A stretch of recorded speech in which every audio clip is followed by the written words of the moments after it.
하나님의 말씀은 마가복음 12장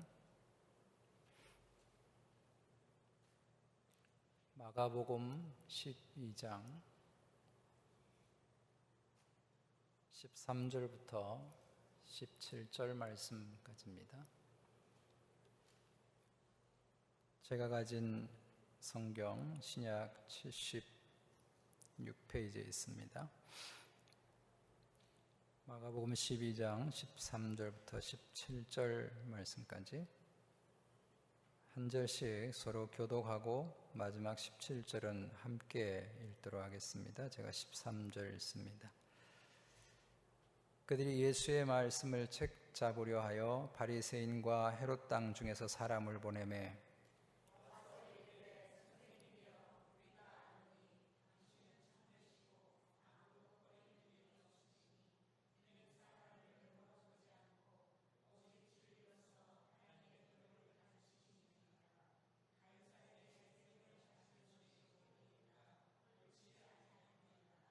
우리가 바치리이까 말리이까 한데 예수께서 그 외식함을 아시고 이르시되 어찌하여 나를 시험하느냐 데나리온 하나를 가져다가 내게 보이라 하시니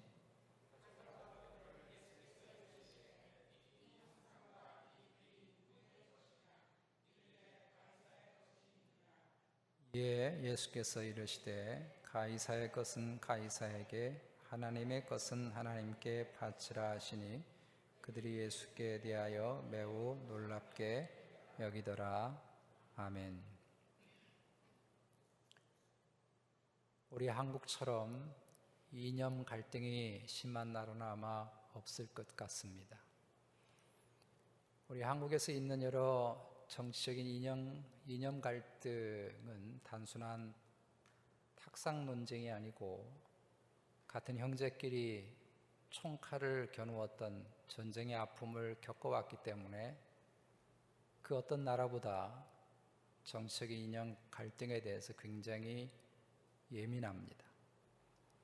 그래서 그 갈등은 그만 삶 전체와 때로는 신앙생활을 지배하기도 합니다. 제가 아는 후배 목사님이 한국의 어느 교회에서 담임 목사 선을 보게 됐는데 당회원들이 이 목사님에게 인터뷰를 하면서 던졌던 질문이 목사님은 태극기 집회를 어떻게 생각하십니까? 라는 질문이었습니다. 목사님은 나름대로 자기 정치적인 견해를 신앙과 연관지어서 설명을 했는데 결과는 여러분의 상상에 맡깁니다. 그 교회 당회는 태극기 집회를 적극적으로 홍보했던 교회였던 것이죠. 이런 정치적인 이념을 신앙과 연관지어서 담임 목사님 되실 분에게 이런 질문을 던질 만큼 한국 사회의 정치적인 갈등은 굉장히 예민합니다. 간혹 교회에서도 예배 후에 친교 시간에 교제를 하다 보면 한국에 있는 정치적인 상황들에 대해서 서로 논쟁하는 경우를 보게 되죠. 저는 교회에서는 개인적으로 모르겠지만 그런 논쟁하는 것은 바람직하지 않다 이렇게 생각을 합니다. 간혹 성도들이 저의 정치적인 이념의 색깔이 궁금해서 어떨 때는 정치적으로 예민한 문제에 대해서 저에게 질문을 던질 때가 있습니다. 목사님, 이번에 한국에 이런 일이 있는데 목사님 생각 어떠세요? 저는 지금까지 한 번도 제 정치적인 견해를 밝힌 적이 없습니다. 간혹가다 미국 라디오 프로그램에서 이런 정책의 논쟁을 하는 프로그램을 들을 때가 있는데 제가 영어가 익숙하지 못해서 다 이해하지는 못하지만 질문하는 그런 전화로 온 사람이나 그리고 그것을 진행하는 사람이 아주 열띤 격렬한 토론을 벌이는 것을 보게 됩니다. 그 진행자가 전화 온 사람의 말을 중간에 스탑하면서 자기 이야기를 밝히기도 하고 전화 온 사람이 진행자에 대해서 다짜고짜 큰소리 치면서 그런 논쟁을 치열하게 하고 다 끝나고 나면 서로 오늘 좋은 토론 했노라고 쿨하게 빠이빠이 하는 것을 보게 되는데 한국 사회는 절대 그렇지 않습니다. 제가 제 정치적인 견해를 혹시 이야기하면 여기 앉아 계신 분들 중에서 우리 한 목사님하고 다시는 안 만나야 되겠다 이렇게 생각하는 분이 있을지도 모릅니다. 그만큼 우리는 이념 갈등에 대해서 굉장히 예민하고 심각해 합니다. 그런데 오늘 말씀 보니까 예수님 당시의 그 사회도, 유대 사회도 그러했다고 하는 것을 엿보게 됩니다. 오늘 말씀에 등장하는 헤롯 당원들과 바리새인들은 정치적인 이념을 달리하는 사람들인데 예수님을 공경에 빠뜨려서 예수님에게 흠을 잡겠다고 정치적으로 예민한 질문을 던졌습니다. 그것이 14절에 있는 말씀인데요. 가이사에게 세금을 바치는 것이 옳은가 그른가에 대한 질문입니다. 이들이 궁금해하는 것은 예수님의 정치적인 색깔입니다. 여러분, 예수님은 정치적으로 보수일까요? 아니면 진보일까요? 과연 예수님께서 오늘날 한국 사회에 계시다면, 사역을 하셨다면 예수님은 태극기 부대 집회에 참석했을까요? 아니면 촛불을 들고 광화문에 갔을까요? 여러분 생각 어떠십니까? 목사님 참 별걸 다 고민하신다 싶은데 저는 간혹 한국 뉴스를 볼 때마다 그게 궁금할 때가 있습니다. 근데 양쪽 진영에서는 모두가 다 예수님이 자기 편에 설 것이라고 생각하는 것 같습니다. 태극기 집회에 가신 분들도 십자가를 들고 오시는 분들이 계시고, 촛불을 들고 광화문이나 서초동에 가시는 분들도 십자가를 들고 가시는 것을 보면 예수님이 다 자기 진영에 속할 것이라고 생각하는 사람들이 많은 것 같습니다. 서기 6년에 로마는 유대의 왕이었던 헤롯 아켈라오를 폐위시키고 로마의 총독 코포니우스를 보내서 로마의 황제에게 인두세를 내도록 했습니다.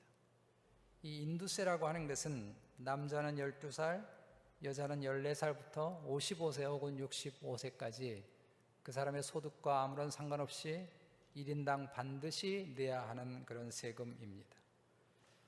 이 인두세는 로마의 황제의 창고에 들어가게 되는데 반드시 황제가 만든 로마의 은전인 데나리온으로 내게 되어져 있습니다. 이런 인두세를 내게 하려면 가장 먼저 인구조사를 해야 되겠죠. 그런데 인구조사에 저항했던 세력들이 있습니다. 일종의 민족주의자라고 할 수 있는데 사도행전 5장 37절을 보면 당시 유대인에게 존경받는 율법학자였던 가말리엘이 이 인구조사 때에 갈릴리 사람 유다가 일어나 반란을 주도했다고 설명하는 내용이 있습니다. 이 반란은 실패했죠. 이런 저항 세력, 세금을 낼 수 없다고 했던 저항 세력이 성경에 등장하는데 그 사람들이 열심당입니다. 예수님의 12제자 중에도 이런 열심당이 일원이 있었습니다. 시몬이라고 하는 사람입니다. 그런데 예수님의 제자 중에는 극반대로 세금을 거두는 일을 했던 세리 출신 마태도 있었습니다. 우리나라에 비교한다면 극우 세력과 종북이라고 비난받는 좌파 세력이 함께 예수님의 제자 공동체 속에 있었다고 하는 것입니다. 열심당이 인두세를 내는 것을 거부한 중요한 두 가지 이유가 있습니다. 하나는 하나님만이 자신의 통치자, 가이사, 시저라고 하는 신앙의 고백 때문에 그런 것입니다. 당시 로마는 황제를 살아있는 신이라고 추앙을 했고 식민 통치라는 모든 나라들은 로마의 시저를 로드, 자신들의 신의 대리인 혹은 신적인 존재라고 부르게 했습니다. 이것이 유대인들을 자극한 것입니다. 오직 하나님만이 우리의 로드, 큐리오스, 주라고 믿는 유대인들에게는 로마의 황제를 주라고 인정하는 것을 우상숭배라고 생각했고 그것을 보여주는 인두세를 내는 것은 곧 우상숭배라고 생각했던 것입니다. 열심당원들이 인두세를 거부한 두 번째 이유는 세금을 바치는 황제의 은전이었던 데나리온에 있습니다.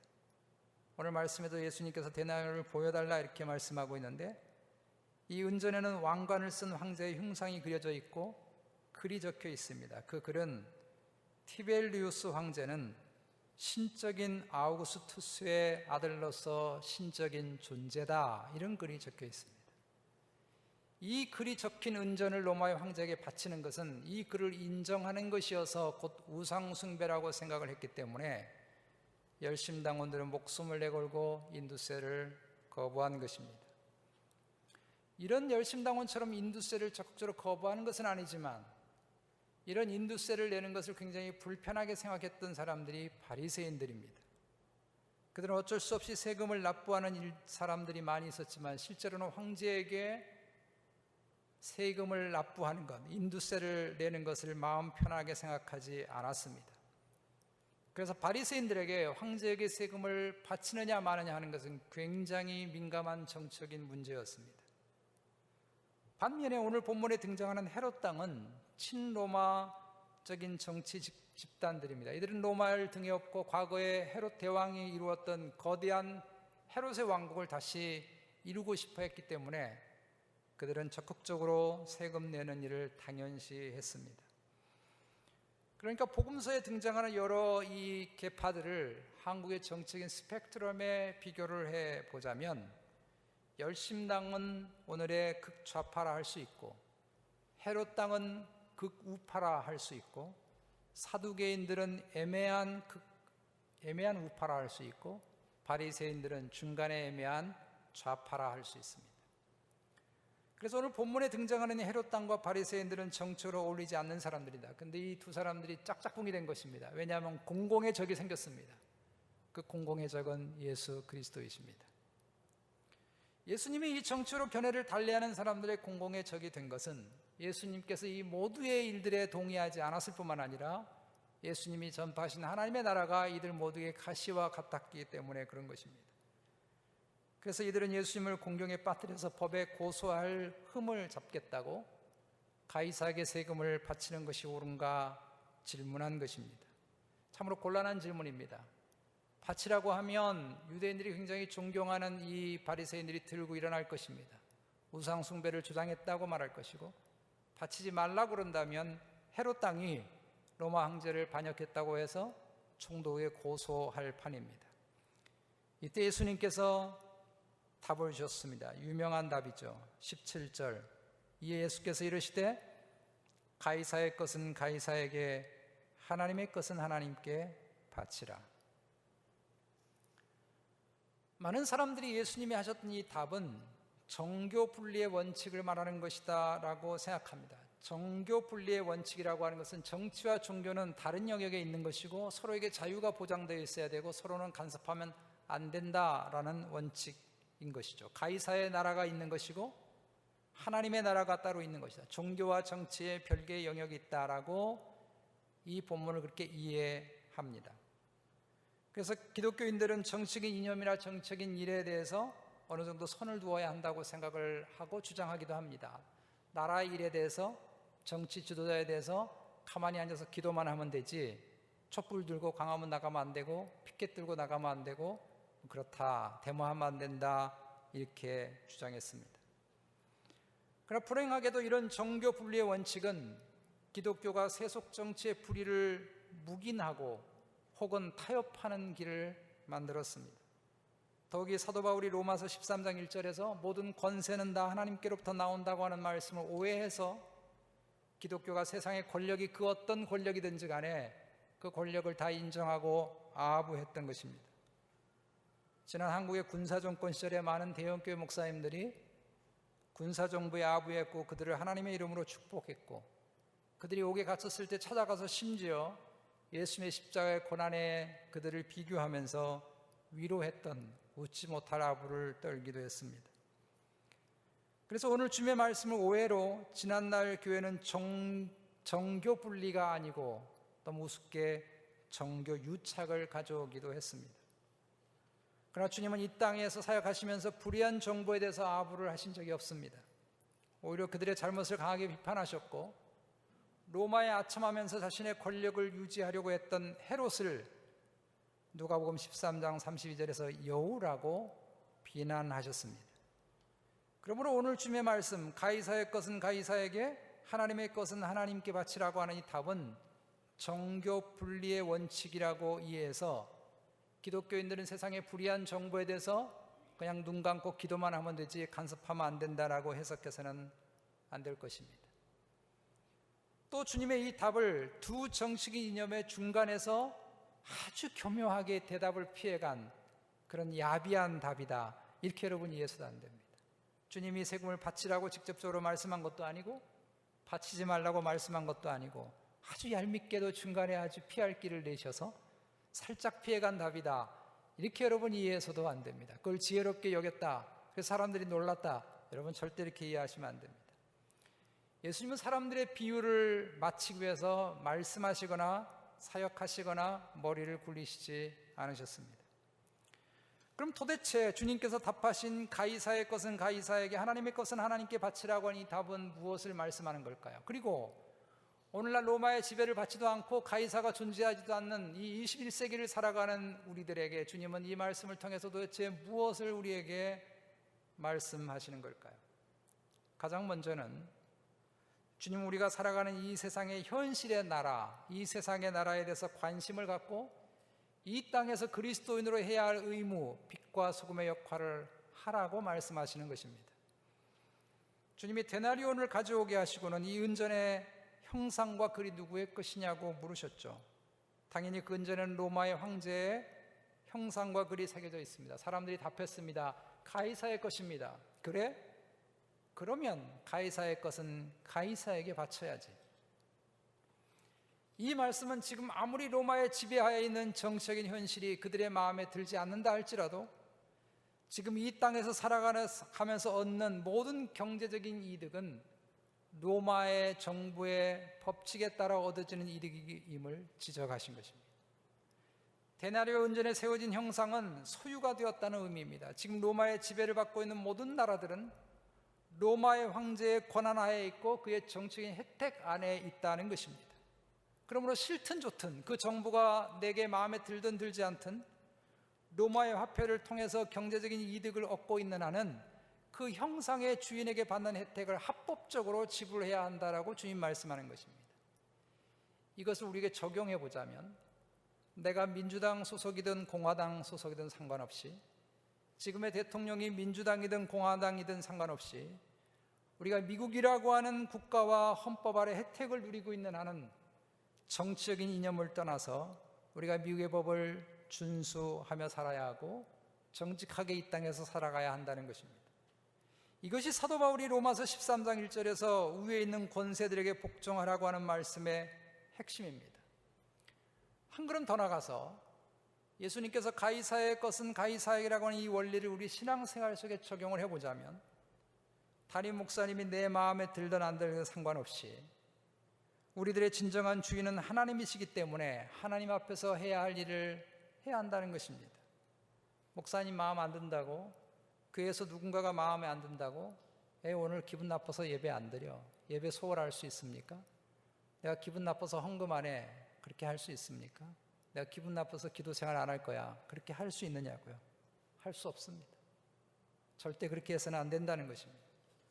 이 세상의 모든 권력과 정치 체계와 권위와 심지어 교회의 정치 체계와 그 어떤 지도자도 결코 완벽할 수 없습니다. 세상에 완벽한 정부도 없고, 세상에 완벽한 사람도 없고, 세상에 완벽한 교회의 정치 체계도 없고, 세상에 완벽한 지도자도 없습니다. 그 어느 것 하나 내 마음에 딱 맞는 인간은 어쩌면 나 하나뿐인지 몰라요.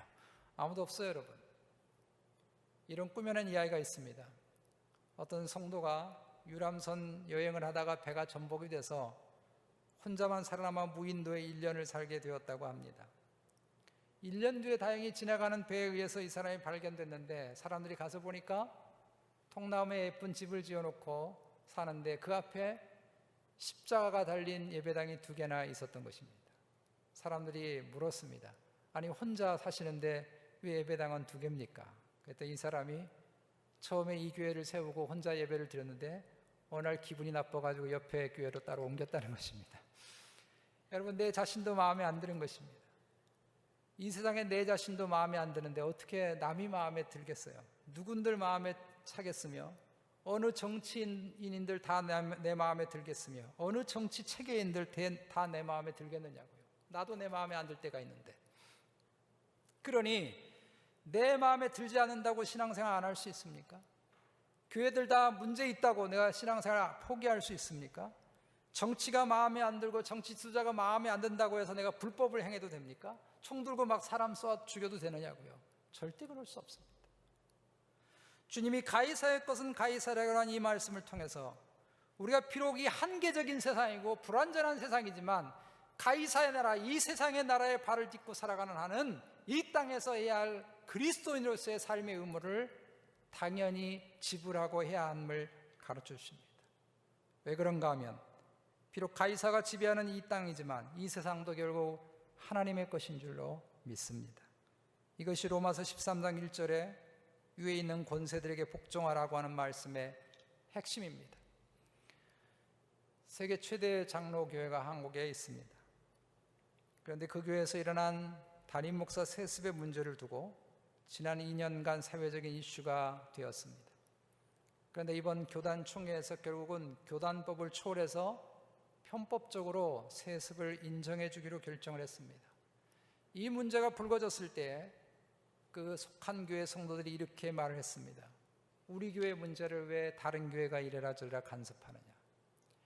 교회법에 대해서 왜 사회가 이러쿵저러쿵 뉴스 내보내고 간섭하느냐. 우리 문제인데 우리가 마음대로 할 수 있지. 우리 건데.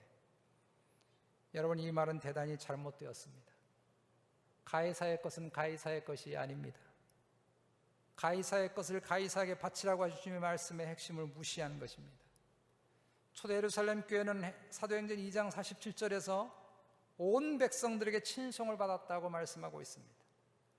비록 우리가 이 땅에 살아가는 이 세상이 불완전한 세상이고 잠시뿐이 아닌 세상이지만 하나님이 우리를 이 땅에 살게 하신 이유가 있는 줄로 믿습니다.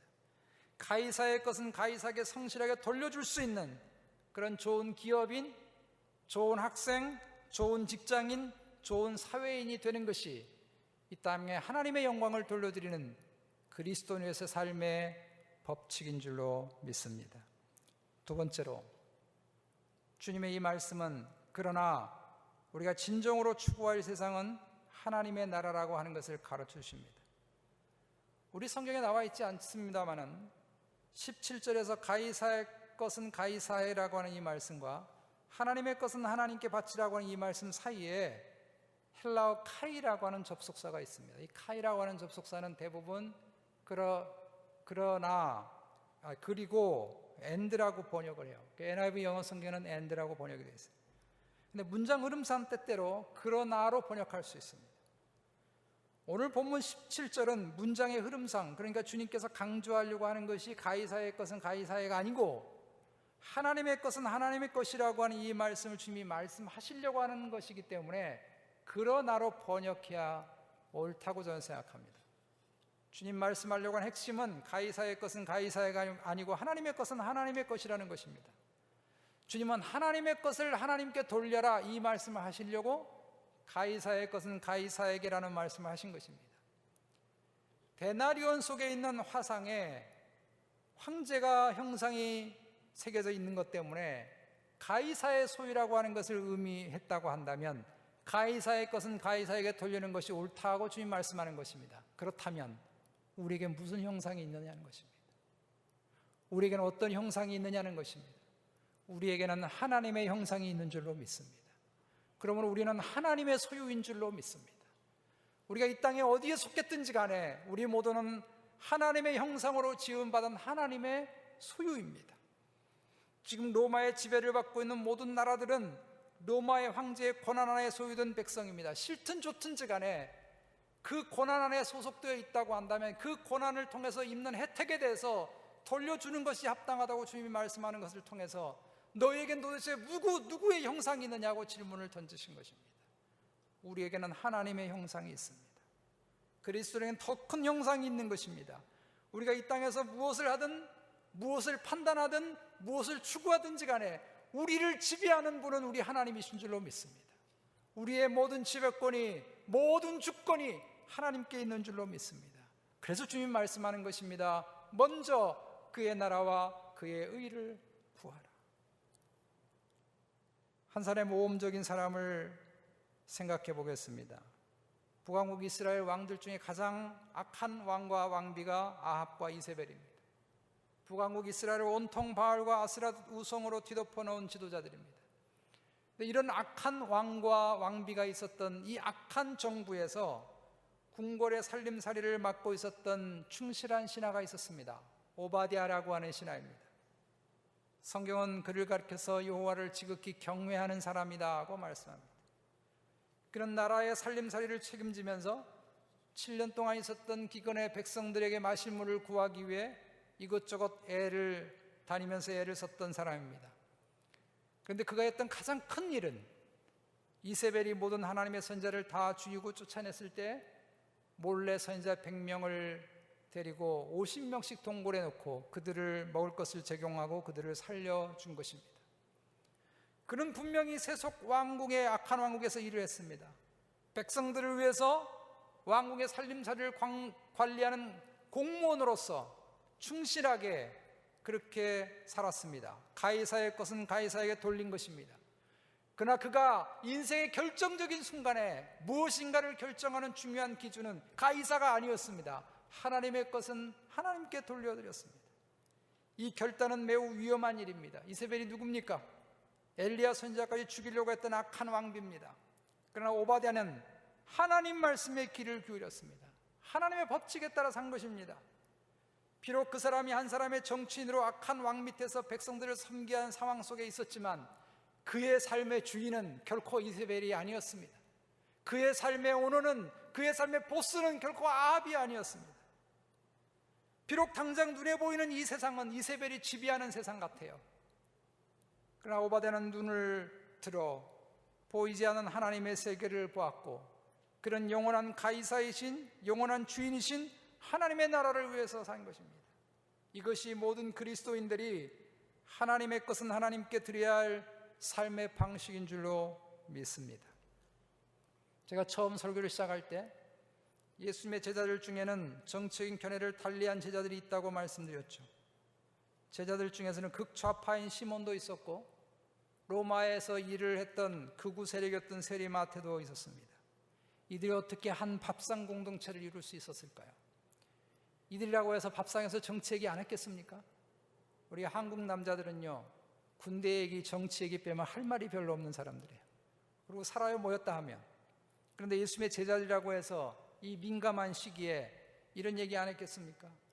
어떻게 극단적인 방향에서 정치적인 견해를 달리하는 사람이 한 예수님의 제자 공동체가 될 수 있었고 한 밥상에서 어떻게 밥을 먹을 수 있었을까요?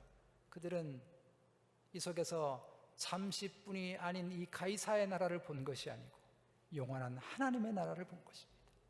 우리가 가게 될 영원한 주님의 나라, 하나님의 나라를 보았기 때문에 함께 존재할 수 있었던 것입니다. 그래서 이들이 나중에 눈에 보이는 가이사에게 죽어갔지만 영원하신 하나님의 나라, 우리가 결국은 가게 될 주님의 나라를 바라보고 기꺼이 가이사에게 굴복하지 않고 하나님 앞에 순종했던 것입니다. 사랑하는 성도 여러분, 여러분이 살아가는 삶의 기준은 무엇입니까? 여러분이 무엇인가 결정하고 선택하고 행동할 때 내가 생각하는 삶의 기준은 무엇인가요? 여러분의 삶과 마음과 정신을 지배하는 나의 진정한 주권자, 시저, 가이사는 도대체 누구입니까? 한 가지 이야기를 하고 말씀을 맺겠습니다. 삼국지에 보면 유비가 강을 건너서 무릎을 걷어 올리는데 강을 건너려고 한 힘없는 노인이 옆에 있다가 이보게 내 힘이 없어서 강을 건널 수 없으니 강을 건널 때 나를 좀 업고 강을 건너가 줄게 라고 부탁을 했습니다. 유비는 좋은 마음으로 이 노인의 청을 들어줍니다.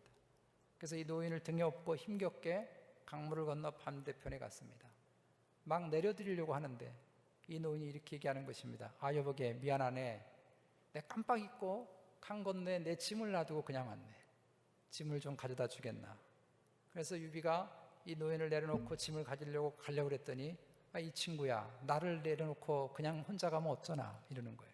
그래서 유비가 다시 그 노인을 업고 강을 건너서 짐과 함께 다시 노인을 업고 짐과 함께 다시 강을 건너 드렸습니다. 참 어이가 없죠? 어떻게 그런 얘기를 함부로 할 수 있습니까? 이 노인이 다 강을 건너서 내려주니까 이렇게 말을 했습니다. 처음에 한 일은 누구나 할 수 있는 일이고 두 번째 한 일은 누구나 할 수 없는 일인데 그대는 어떻게 해서 누구나 할 수 없는 일을 했는가? 저는 이 이야기를 읽었을 때 오늘 본문의 말씀과 주님의 산상수훈이 생각났습니다. 너를 고발하여 속옷을 가지고자 하는 자에게 겉옷까지도 가지게 하며 또 누구든지 너로 억지로 오리를 가게 하거든 그 사람과 심리를 동행하고. 내가 잘못한 일이 있어서 법적으로 속옷을 주어야 할 책임이 있다면 그리스도인은 겉옷까지 내어주어야 하고, 내가 져야 할 의무가 있어서 그 사람의 짐을 짊어지고 오리를 함께 가야 한다면 그리스도인은 심리까지 걸어가 주어라. 이 오리나 심리는 단순히 숫자적인 개념을 말씀하는 것이 아니고 주님 말씀하시려고 하는 핵심은 우리는 다른 나라 법칙에 살아야 한다는 것입니다. 가이사 나라의 법칙이 아니라 하나님의 나라의 원리에 따라 살아라고 주님께서 말씀하는 것입니다. 우리가 살아가는 세상은 당장에 가이사가 지배하는 것처럼 보입니다. 주님이 가이사의 충신이 되고 싶어 했던 빌라도 총독의 재판을 받으시고 사형 언도를 받으신 것처럼 베드로나 사도 바울이나 여러 사도나 여러 초대교회 성도들이 가이사의 지배를 받아 그의 핍박을 받고 순교의 제물이 된 것처럼 우리 역시 이 땅을 살아가면서 가이사의 지배권 아래 살아가고 있습니다. 아마도 이 땅에서 가장 큰 가이사, 시저 권력은 돈이 아닌가 생각합니다. 돈이라는 권세 아래 짓눌려서 살아갈 때가 너무 많습니다. 돈이란 가이사 앞에 때로는 천륜도 인륜도 무너지고 심지어 신앙조차 무너지는 일들을 우리는 주위에서 많이 보고 있습니다. 이렇게 우리가 살아가는 세상이 가이사의 것은 가이사에게 돌려야 하는 지배를 받는 것 같은 세상 속에 살지만 여러분, 우리 모두는 결코 가이사의 종이 아닙니다. 세상의 종이 아닙니다. 물질과 돈의 종이 될 수 없습니다. 우리가 진정으로 바라볼 나라는 하나님의 나라이고 우리들의 진정한 주인은 오직 하나님이신 줄로 믿습니다. 그럼 우리는 결코 가이사의 지배 속에 짓눌려 살아갈 수 없다는 것입니다. 비록 험하고 어려운 이민 현실의 세상 나라, 가이사가 지배하는 이 세상에서 이민 생활을 힘겹게 살아가지만 우리의 정신과 마음과 태도는 하나님의 백성답게 살아야 할 줄로 믿습니다. 세상 법칙이 우선이 아니라, 세상의 출세와 성공이 우선이 아니라 오직 우리의 삶에서 하나님의 형상을 드러내는 삶을 통해서 우리 모두 하나님의 것은 하나님께 돌려드릴 수 있는 아름다운 삶을 통해서 하나님께 인정받는 착하고 충성된 종으로 이 땅을 살게 되시기를 주의 이름으로 축복합니다. 기도하겠습니다. 하나님, 우리가 살아가는 거친 이민 광야, 가이사의 지배 속에서 어쩔 수 없이 짓눌려 살아갔던 초대교회 성도들처럼 이 세상의 권력과 힘과 파워 속에 때로 억눌려 살고 지치고 힘들게 고민하며 고통스러워하며 살아갈 때가 많은 이 땅에 주 우리가 살아가지만 우리의 진정한 주인은 하나님이신 줄로 믿습니다. 이 세상의 모든 삶이 하나님의 것인 줄로 믿습니다. 우리의 삶의 모든 것의 주인이 우리 하나님이신 것을 주님 믿습니다. 이 고백으로 하나님의 것은 하나님께 돌려드릴 수 있는 아름다운 삶을 살아가는 우리 모두가 될 수 있도록 주여 도와주옵소서. 주, 우리는 약합니다. 때로 가이사의 권력 아래 눌릴 때가 너무 많아 비틀거리고 쓰러지고 넘어질 때가 많은 연약한 저희들인 것을 주님 고백합니다. 성령 하나님, 힘주시고 능력 주셔서 이 세상의 모든 것이 하나님의 것임을 고백하고 하나님의 것을 하나님께 돌려드릴 수 있는 아름다운 신앙의 고백과 삶의 모습으로 살아가는 우리 모두가 될 수 있도록 도와주옵소서. 예수님의 이름으로 기도드립니다. 아멘.